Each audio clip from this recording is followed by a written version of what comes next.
Tous ceux qui font l'actualité sont en direct sur France Bleu Saint-Étienne-Loire. 8h32, c'est l'heure d'accueillir l'invité de France Bleu Matin. Dans quelques années, le bac, ce sera peut-être un grand oral et seulement 5 épreuves écrites. Des propositions ont notamment été faites dans ce sens hier. Et Sandrine Morin, on en parle avec un proviseur de lycée ce matin. Bonjour Gérard Heinz.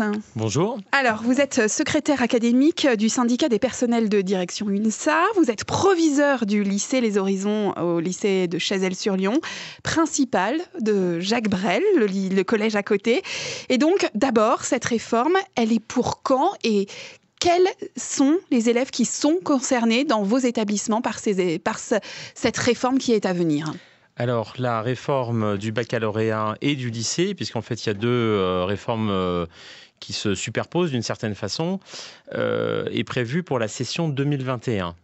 Donc, ça veut dire que ce sont les élèves qui sont actuellement en classe de 3e, qui vont donc rentrer au lycée à la rentrée de septembre 2018, donc là dans 9 mois, qui vont inaugurer cette réforme à la fois de l'épreuve, mais également du processus d'apprentissage de la seconde jusqu'à la terminale. Alors vous l'attendiez, cette réforme, vous l'espériez, je crois même. Alors tout à fait, nous l'attendons depuis un certain nombre d'années, puisque nous ne cessons en direction du ministère, enfin je parle pour l'organisation syndicale que je représente ici sur l'Académie de Lyon, nous dénonçons une véritable usine à gaz. C'est ça, le bac, c'est trop lourd, c'est une grosse machine. C'est une machine insupportable et qui, d'ailleurs, si elle fonctionne, on va dire qu'elle continue à fonctionner et qu'elle permet aux élèves de passer, c'est parce que nous avons principalement les proviseurs adjoints qui font en sorte que cette machine administrative fonctionne. Le travail de préparation commence là, maintenant, fin janvier, début février, et c'est un long tunnel dans lequel s'engagent nos collègues proviseurs adjoints qui les conduit jusqu'à début juillet. Ce que vous voulez dire, c'est que finalement, au lieu d'enseigner, au lieu d'éduquer et d'apporter des connaissances à nos élèves, vous passez votre temps à organiser... Alors, les personnels de direction font quasiment que ça sur une moitié de l'année.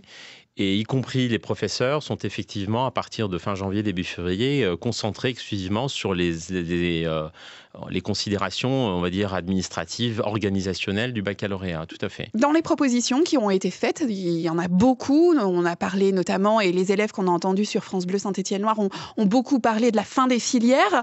Vous aimez quoi dans ce jeu de propositions ? Alors, vous avez été entendu par la commission. Tout à fait. Nous, au niveau du SNP2N, effectivement, il y a 3 points sur lesquels nous sommes vraiment très, très favorables et satisfaits. D'une part, le travail qui sera visiblement mené autour de l'orientation et de permettre un lien plus fort pour les élèves entre l'enseignement secondaire et l'enseignement supérieur, avec ces fameuses heures d'orientation qui sont programmées dans la semaine. Le grand oral. Ça vous plaît, ça ? Plutôt que de bûcher et de faire des dissertations ? On trouve... Alors, c'est pas l'une ou l'autre, mais on sait très bien que les compétences orales sont négligées. Un petit peu négligées dans notre système scolaire français, pas suffisamment valorisées. En faire une des épreuves finales du baccalauréat, je trouve que c'est une excellente chose.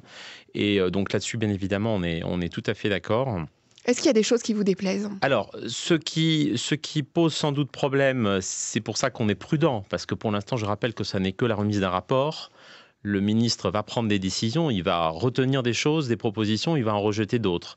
Mais nous avons très très peur d'une nouvelle usine à gaz, notamment sur l'architecture du lycée. C'est-à-dire comment va être mise en œuvre la modularisation, comment va fonctionner la semestrialisation de l'année scolaire, quelles consignes vont être données par le ministère pour que nous appliquions la réforme. Voilà. 8h37, notre invité ce matin nous parle de la réforme du bac et du lycée. Il s'agit de Gérard Heinz. Je vous disais qu'on avait entendu des élèves de 3e beaucoup sur France Bleu Saint-Étienne-Loire ce matin. Ils disaient qu'ils avaient peur d'un nivellement par le bas, que ces épreuves avec des QCM, pour eux, ça voulait dire que le bac, ça voudrait plus rien dire. Alors, à ma connaissance, il n'y aura pas de QCM. Ce n'est pas du tout le but de la réforme. La réforme, c'est au contraire de mieux prendre en compte à un moment donné le projet de l'élève, parce qu'il faut quand même partir d'un constat. C'est que vous avez à peu près la moitié des élèves qui, dans le courant de la première année du supérieur, échouent, alors qu'ils ont obtenu le bac. Donc il y a quelque part un souci.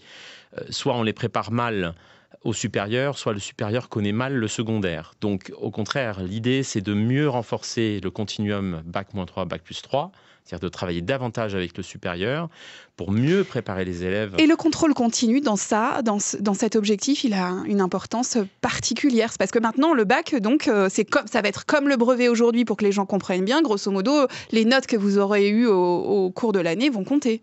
Tout à fait, et c'est je trouve tout à fait logique, puisque c'est le reflet du travail qui est mené au quotidien avec les enseignants, qui sont les mieux à même de connaître la progression de leurs élèves. Mais vous êtes sûr, une fois de plus, que le bac aura le même poids quand on va le passer dans le centre-ville de Saint-Étienne et par exemple au lycée de Chazelles-sur-Lyon ? Les programmes sont nationaux, donc à partir du moment où les attendus sont bien transmis, je pense que la garantie d'un programme national fera en sorte que ce bac aura bien la même valeur sur quelques portions du territoire. Voilà. Gérard Hens, juste pour finir, vous êtes sûr qu'on ne va pas vers une suppression du bac, cette espèce d'entité qui a été très formatrice pour nous tous ? Non, je n'y crois absolument pas. Le baccalauréat est une nécessité pour effectivement passer au supérieur. Je rappelle que c'est le premier diplôme du supérieur et non pas à la fin des études secondaires. Et juste pour finir, ils vont bien vos terminales là ? Ils sont sereins à Chazelles-sur-Lyon ? Les terminales sont, ils sont sereins, ils sont en pleine forme, ils travaillent